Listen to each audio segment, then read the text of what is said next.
আমাদের পিতা হচ্ছেন আদম আলাইহিস সালাম, যিনি বানর ছিলেন না, মানুষ ছিলেন। এক। আর 2 নাম্বার, আমরা এই দুনিয়াতে বিবর্তনবাদের মধ্য দিয়ে আসি নাই, সরাসরি জান্নাত থেকে আসছি।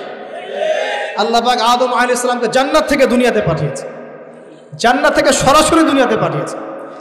বরং কোরআন এর উল্টা কথা বলেছে। কি কথা? কোরআন সূরা বাকারায় বলছে একটা জাতি ছিল, তার নাম বনু ইসরাইল। কি নাম? এই বনু ইসরাইলের মধ্যে একটা দলকে আল্লাহ পাক বলেছিলেন শনিবারের দিনে মাছ ধরবে না। কি বলেছেন? শনিবারে, এই যে সাগর আছে আপনাদের মনে করেন, এই শনিবারে মাছ ধরবে না। তো বনু ইসরাইল বেশি চালাক, অতি চালাক, যারা ওই যে প্যালেস্টাইন দখল করে বসে আছে, ওরা দাবি করে আর কি, আসলে এরা সত্যিকারের বনু ইসরাইল নয়, এরা ইউরোপিয়ান জিউস, এরা কিন্তু সত্যিকারের বনু ইসরাইল নয়। এখন এরা অতি চালাক, মাছ ধরে নাই, কিন্তু মাছ ধরার বাদ দিয়ে রাখছে, মাছ আসে বাদ দিয়ে রাখি, পরে ধরব। এই পাপের কারণে, এই সীমা লঙ্ঘন করার কারণে সূরা বাকারা এবং সূরা আরাফে আল্লাহ পাক বলেছেন ওই মানুষগুলোকে আল্লাহ পাক বানর বানিয়ে দিয়েছে। তাহলে মানুষ থেকে বানর হয়েছে এই দলিল কোরআনে আছে, পড়ে দেখেন। মানুষ থেকে যে বানর হয়েছে এই দলিল কোরআনে আছে, সূরা বাকারায় আছে, সূরা আরাফের মধ্যেও আছে। শনিবারের সীমা লঙ্ঘন করার কারণে এই অপরাধ, এই পরিণতি আল্লাহ পাক কিছু মানুষকে দিয়েছে। তারা এখনো জীবিত আছে কিনা আমরা জানি না, ওদেরকে আল্লাহ পাক মেরে ফেলেছেন না বেঁচে আছে আমরা এগুলো জানি না, কারণ কোরআন এগুলো নিয়ে কথা বলে নাই, এতটুকু কোরআন বলেছে। তবে এখনো কিন্তু বহু বাইরের মানুষ আকৃতির প্রাণীকে আল্লাহ পাক ভেতর থেকে বানর বানিয়ে দিচ্ছেন না। এটা নিয়ে একটা কথা বলতে চাই, সেটা হলো কিয়ামতের আগে আগে আরও কিছু মানুষকে আল্লাহ পাক কিন্তু শূকর এবং বানরে পরিণত করবে। এই হাদিসটা কি জানেন? হাদিসটা শুনে রাখেন, এটা আখিরুজ জামান বা কিয়ামতের আলামত সংক্রান্ত হাদিসগুলোর মধ্যে পাবেন।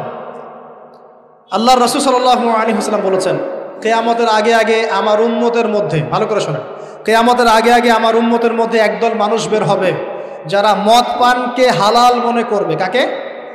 মদ পান করাকে হালাল মনে করবে, যারা বাদ্যযন্ত্র, গায়িকা, নায়িকা এগুলো নিয়ে নর্তকী নাচাবে রাতের বেলা, এগুলোকে হালাল মনে করবে, যারা অশ্লীলতা, বেহায়াপনাকে জায়েজ করে নিবে। ঠিক আছে, এরকম কয়েকটা পাপের কথা বলে নবীজি বলছেন একদিন সকালবেলা আল্লাহ পাক তাদেরকে ঘৃণিত বানরে পরিণত করবে। এটা হবে সামনে, কখন কিভাবে হবে আল্লাহ ভালো জানে। এবার আমি কনসেপ্টে চলে আসি। এই যে পৃথিবীতে নেমে আসলাম, তাহলে আমরা কোত্থেকে আসছি ভাই? আমরা কি পৃথিবীর অধিবাসী ছিলাম? আমরা জান্নাতে ছিলাম, ওখান থেকে আল্লাহ পাক পাঠিয়েছে।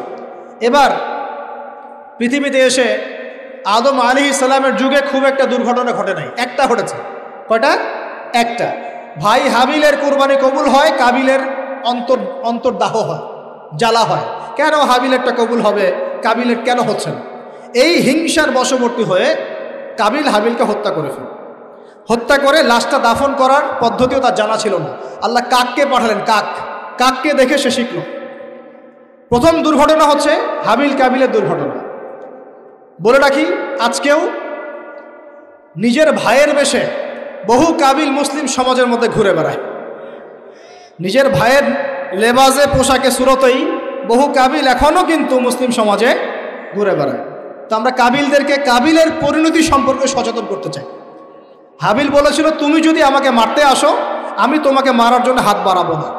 হাবিল জান্নাতে যাবে আর কাবিল জাহান্নামে যাবে। কেন কাবিল জাহান্নামে যাবে? নবীজি বলেছেন পৃথিবীর প্রথম হত্যাকাণ্ড সংগঠিত করেছে কাবিল। এ কারণে পৃথিবীতে যত খুন হবে সমস্ত খুনের পাপের একটা অংশ কাবিলের আমলনামায় যোগ করা হয়। বলে নাউজুবিল্লাহ। একটা কথা মনে রাখবেন, সদকায়ে জারিয়া যেমন আছে, গুনাহে জারিয়াও আছে। একটা মদের দোকান দিয়েছেন, যত মানুষ মদ খাচ্ছে সমস্ত গুনার একটা অংশ আপনার কাঁধে আসছে। সিনেমা হল করেছেন, মানুষ সারাদিন নেকড়া ছবি দেখে, নগ্ন ছবি দেখে, যত মানুষ এখানে পাপ করবে সমস্ত পাপের একটা অংশ আপনার কাঁধে যায়। আবার একটা মাদ্রাসা করেছেন, যত মানুষ এখানে দ্বীনি ইলম শিখবে এই নেকির একটা অংশ আপনি পাবেন ইনশাআল্লাহ। মরে গেলেও কবরে পাবেন ইনশাআল্লাহ। আল্লাহ পাক আমাদের সবাইকে সদকায়ে জারিয়া করার তৌফিক দেন, গুনাহে জারিয়া থেকে বাঁচিয়ে রাখুন। খুব খেয়াল রাখবেন, আল্লাহ পাক আমাদের হেফাজত করুন বলি আমি। এবার ওই যুগ শেষ, নূহ আলাইহিস সালামের যুগ। এই যুগে আল্লাহর একই সুন্নত। নূহ আলাইহিস সালাম 950 বছর দাওয়াত দিলেন, 40টা বা 80টা পরিবার ইসলাম কবুল করেছে, বাকিরা করেন।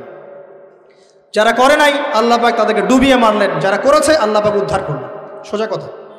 আজকে সারা পৃথিবীতে যত মানুষ আমরা বেঁচে আছি না, আমরা কোনো না কোনোভাবে ওই 80 পরিবারের সদস্য। আমরা ভাই ভাই বা আমরা ওই ফ্যামিলি। 80 ফ্যামিলির অন্তর্ভুক্ত। কীরকম করে? নূহ আলাইহিস সালামের 4 সন্তান ছিল। কয় সন্তান? এক সন্তানের নাম হচ্ছে হাম। কি নাম? হাম। হাম ছিল একটু কালো বর্ণের। হামকে দিয়ে আফ্রিকার কন্টিনেন্টে যত মানুষ দেখছেন ব্ল্যাক স্কিনের, কালো স্কিন, এরা সবাই হামের বংশধর। মজা না বিষয়টা? মানুষের অস্তিত্ব পৃথিবীতে, ইতিহাস, এগুলো খুব ইন্টারেস্টিং টপিক। ইতিহাস পড়তে থাকলে আপনি ডুবে যাবেন। কত কি যে বিশ্বে হয়েছে আর কত কিছু হবে সামনে, সুবহানাল্লাহ। তখন আপনার অস্তিত্ব জানান দিবে যে আমি কত ক্ষুদ্র, মহাবিশ্ব কত বড়, আল্লাহ কত বড়, কত সময় চলে গেছে আর আমি এই সময় কি করছি। এক ভাইয়ের নাম শাম। এই শামকে কেন্দ্র করে এই আরবের যে মানুষগুলো আছে, আরব, অ্যারাবিয়ান, এরা শামের বংশধর। আরেক ভাইয়ের নাম ইয়াফাস। কি নাম? ইয়াফাস। ইয়াফাসের বংশধর হচ্ছে পশ্চিমারা, মানে রোমক যারা, তারা। আরেক ভাইয়ের নাম ছিল কেনান। কি নাম? কেনান। ঈমান নিয়ে আসে নাই, ওই যে প্লাবনে ডুবে মরে গেছে। মরে যাওয়ার পরে আদম আলাইহিস সালাম বলেছিল, আল্লাহ আমার পরিবারের অন্তর্ভুক্তকে মাফ করে দাও। আল্লাহ বলেছেন, লাইসা মিন আহলিক, সে তোমার পরিবারের কেউ না। নবীর সন্তান হয়েও, নবীর সন্তান হওয়ার পরেও ঈমান না আনার কারণে সে জাহান্নামে গেছে।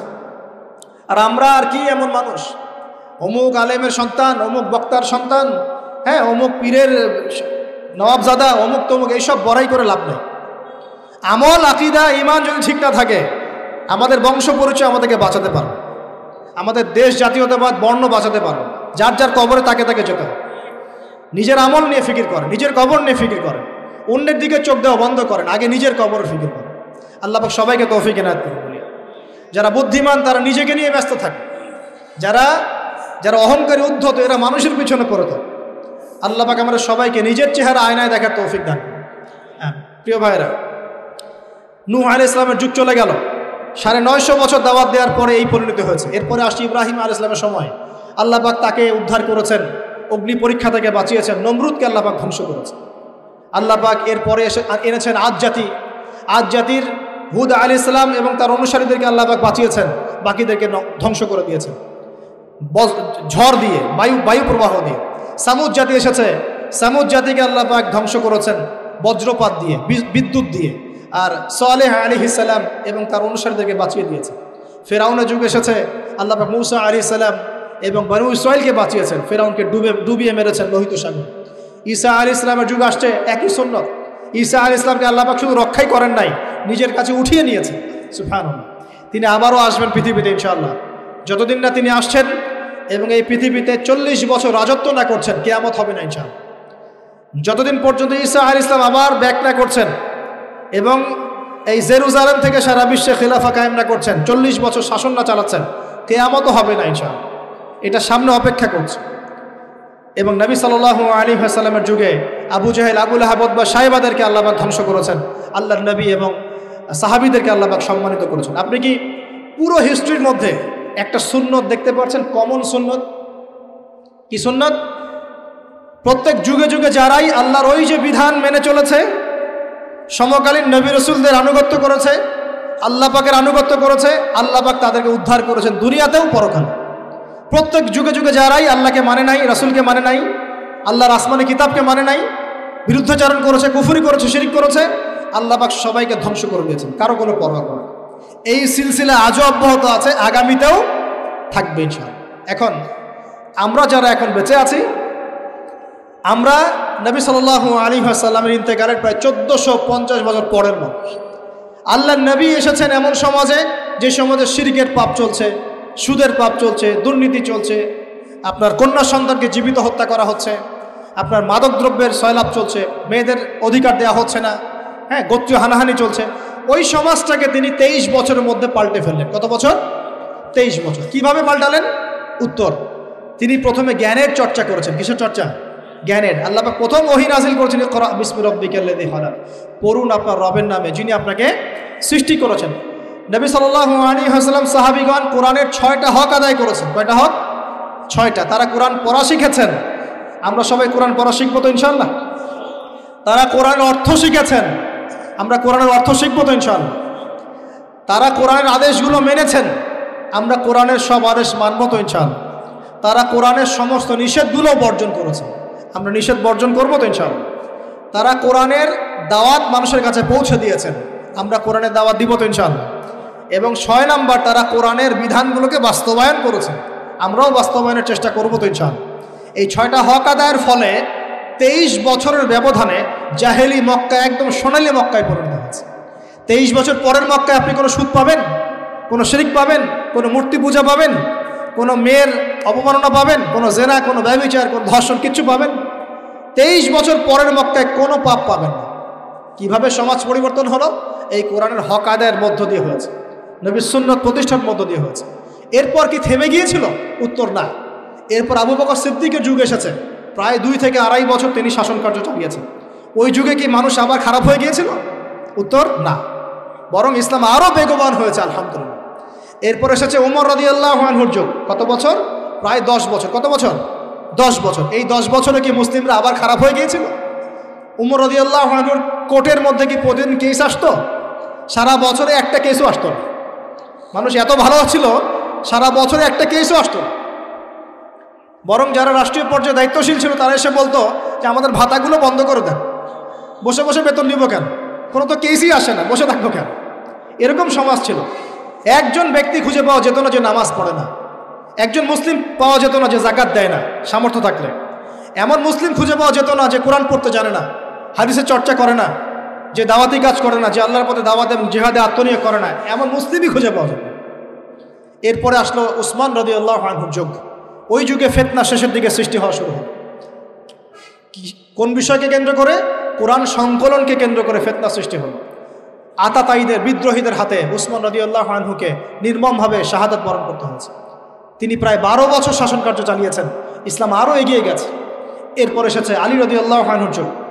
আলী রাদিয়াল্লাহু আনহুর খেলাফতে ওই উসমান রাদিয়াল্লাহু আনহুর ঘটনাকে কেন্দ্র করে, হত্যাকাণ্ডকে কেন্দ্র করে মুয়াবিয়া রাদিয়াল্লাহু আনহু এবং আলী রাদিয়াল্লাহু আনহুর মাঝখানে একটা ব্যাটল, একটা যুদ্ধ হয়ে গেছে।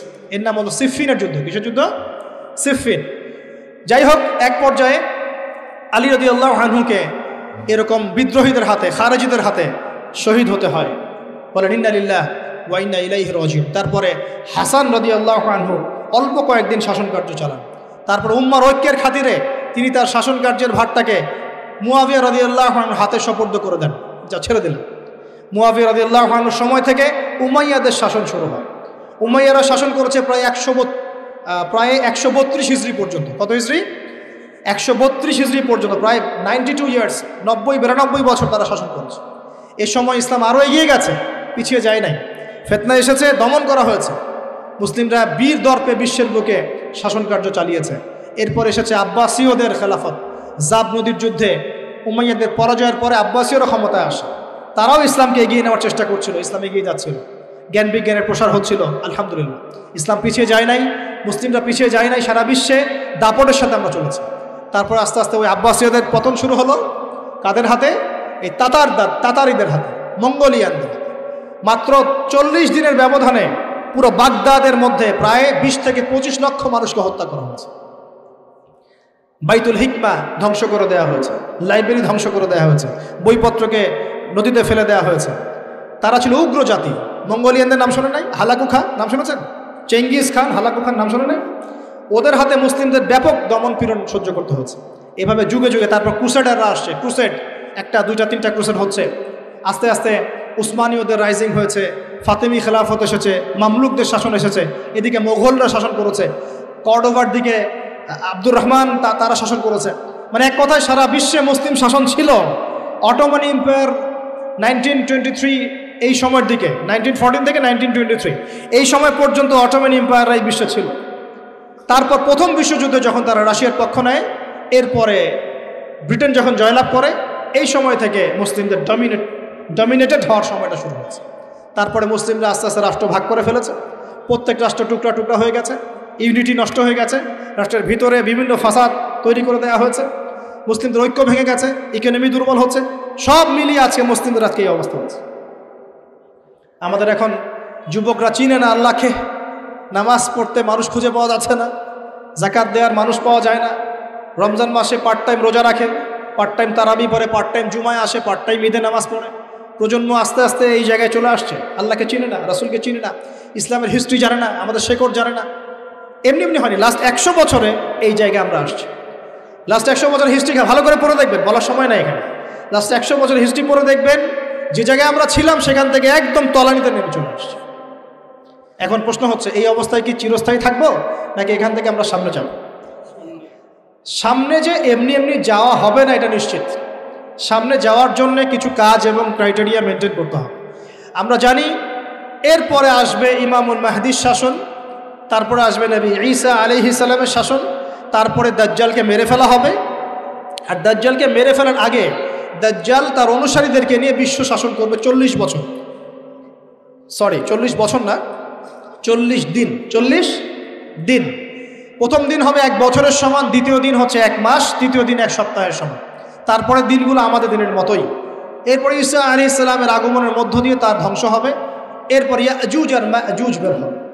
ইয়াজুজ আর মাজুজ খুব হিংস্র হবে, তাদেরকে হত্যা করার ক্ষমতা মুসলিমদের থাকবে না। মুসলিমরা তুর পাহাড়ে আশ্রয় নেবে। আল্লাহ পাকের গজবে তাদের ঘাড়ের মধ্যে একটা ভাইরাস জন্ম নেবে, এতে তারা মারা যাবে। বড় বড় নখরওয়ালা প্রাণী আল্লাহ পাঠাবেন, পাখি, এরা এসে এদেরকে উঠিয়ে উঠিয়ে কোনো জায়গায় ফেলে দিবে, মহাবিশ্বের কোনো এক জায়গায় এনে ফেলে দেবে। তারপর আল্লাহ পাক বৃষ্টি বর্ষণ করবেন, প্রচুর বৃষ্টি বর্ষিত হবে এবং বিশ্বের এই জমিনটা উর্বর হবে। তখন একটা ডালিম দেখেছেন ডালিম? একটা ডালিম একটা পরিবার খাবে। একটা ডালিমের খোসার মধ্যে একটা পরিবার আশ্রয় নিতে পারবে। এত বড় বড় ফসল হবে। 40 বছর ঈসা আলাইহিস সালাম এই বিশ্বকে শাসন করবেন ন্যায়ের ভিত্তিতে, আদালতের ভিত্তিতে। ঘাটে মহিষে 1 ঘাটে পানি খাবে, বাঘে মহিষে 1 ঘাটে পানি খাবে, কেউ কারোর উপর জুলুম করবে না। এরপর তার বিয়ে শাদী হবে, সন্তান হবে এবং তার ইন্তেকালও হবে স্বাভাবিকভাবে, এবং তাকে দাফন করা হবে নবী মুহাম্মদ সাল্লাল্লাহু আলাইহি ওয়াসাল্লামের কবরের পাশে, রওজার পাশে। এরপরে মানুষ আবার খারাপ হওয়া শুরু করবে। এতটা খারাপ হবে যে মানুষ রাস্তার মোড়ে মোড়ে জেনা ব্যভিচারে লিপ্ত হবে না, কুকুর শেয়ালের মতো। এই অবস্থায় পশ্চিম দিক থেকে সূর্য উঠবে এবং ব্যবসায়ী ব্যবসা করতে বসেছে, কাপড় খুলেছে, এই কাপড় গুটিয়ে নেওয়ার আগে কিয়ামত হয়ে যাবে।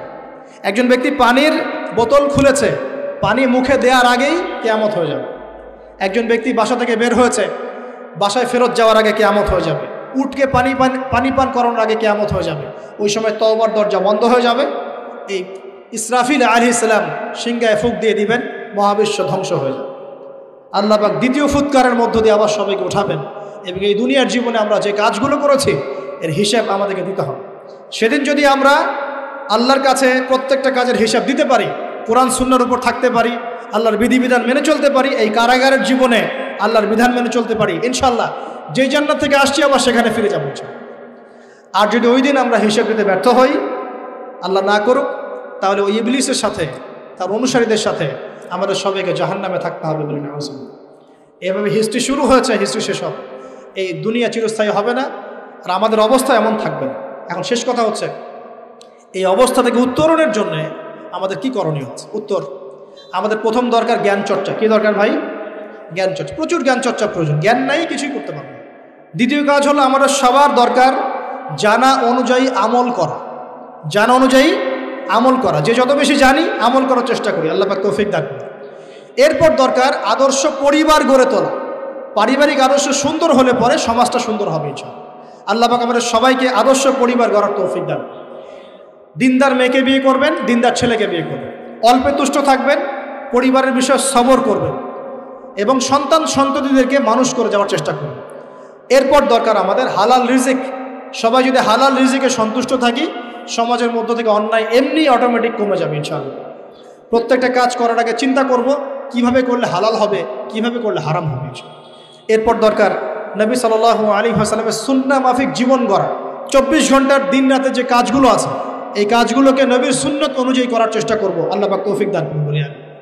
আরও দরকার আমর বিল মারুফের কাজ করা, মানে সৎ কাজে আদেশ করা।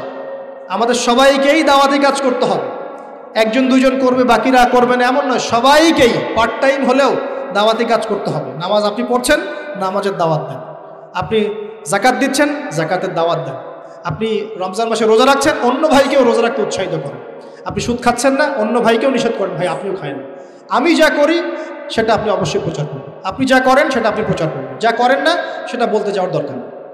তবে হ্যাঁ, আমলের কথা আপনি বলতেই পারেন। যদি আপনি তাহাজ্জুদ নিয়মিত পড়তে নাও পারেন, মানুষকে আপনি বলতে পারবেন তাহাজ্জুদ নামাজ পড়েন, তাহাজ্জুদ নামাজ পড়া ভালো। ইনশাআল্লাহ আস্তে আস্তে আপনি নিজেও আমল করার চেষ্টা করবেন, আল্লাহ পাক তৌফিক দান। আমর বিল মারুফ, সৎ কাজে আদেশ করতে হবে। আরেকটা হচ্ছে অসৎ কাজে নিষেধ করতে হবে। সৎ কাজে শুধু আদেশ করলেই হয় না, অসৎ কাজেও কি করতে হয়? নিষেধ করতে হয়। মনে রাখবেন, শুধু সৎ কাজে আদেশ করলেই জীবনেও কোনোদিন আপনার উপর কোনো বালা মুসিবত, বিপদ আপদ, গালি তহমত আসবে না। যখন আপনি সৎ কাজে আদেশের সাথে সাথে অসৎ কাজেও নিষেধ করা শুরু করবেন, তখন চতুর্দিক থেকে আপনার উপরে বাধা আসা শুরু হবে। এটাই সুন্নত। তবে এটা নবীর সুন্নত। আল্লাহ পাক বলছেন, কুনতুম খায়রা উম্মাহ উখরিজাত লিন-নাস তা'মুরুনা বিল মা'রুফ ওয়া তানহাউনা আনিল মুনকার ওয়া তু'মিনুনা বিল্লাহ। আর আমাদের দায়িত্ব হচ্ছে পরবর্তী প্রজন্মকে মানুষ করে যাওয়া, নিজেদের জানমাল, সময়, শ্রম দিয়ে আল্লাহর জমিনে আল্লাহর দিনটাকে প্রচার করা, প্রসার করা, প্রতিষ্ঠার চেষ্টা করা, এবং চরমপন্থী না হওয়া, আবার গোলালু মার্কা শৈথিলতাবাদীও না হওয়া, মধ্যমপন্থী থাকা, নিজের দায়িত্ব পালন করা, অন্যকে দিনের দিকে ডাকা, আমাদের ঊর্ধ্বতন কর্তৃপক্ষ যারা থাকবে সবার সামনে ইসলামটাকে যুগোপযোগীভাবে সত্য মিথ্যাকে স্পষ্ট করে দিয়ে উপস্থাপন করা। তারা যদি কবুল করে আলহামদুলিল্লাহ, যদি নাও করে তাদের দায়িত্ব তাদের, আমাদের দায়িত্ব আমাদের। That's all. আল্লাহ রাব্বুল আলামিন আমাদের সবাইকে কুরআন সুন্নাহ মাফিক জীবন গড়ার তৌফিক দান করুন, বলি আমিন। আমাদের সবাইকে আল্লাহ পাক পুরো ওয়ার্ল্ড হিস্ট্রি পড়ার তৌফিক দান করুন, কোরআনের জ্ঞানী হওয়ার তৌফিক দেখ, এর অর্থ বোঝার তৌফিক দান করুন, নবীর সুন্নাহ মাফিক জীবন গড়ার তৌফিক দান করুন, হালাল খাওয়ার তৌফিক দেখ, আদর্শ পরিবার গড়ার তৌফিক দান করুন, এবং দিন ইসলামকে বিজয়ী করার জন্য আমাদের জানমাল, সময়, শ্রম ব্যয় করে আল্লাহর পথে কাজ করার তৌফিক এনায়েত করুন। সকলেই বলে আমিন।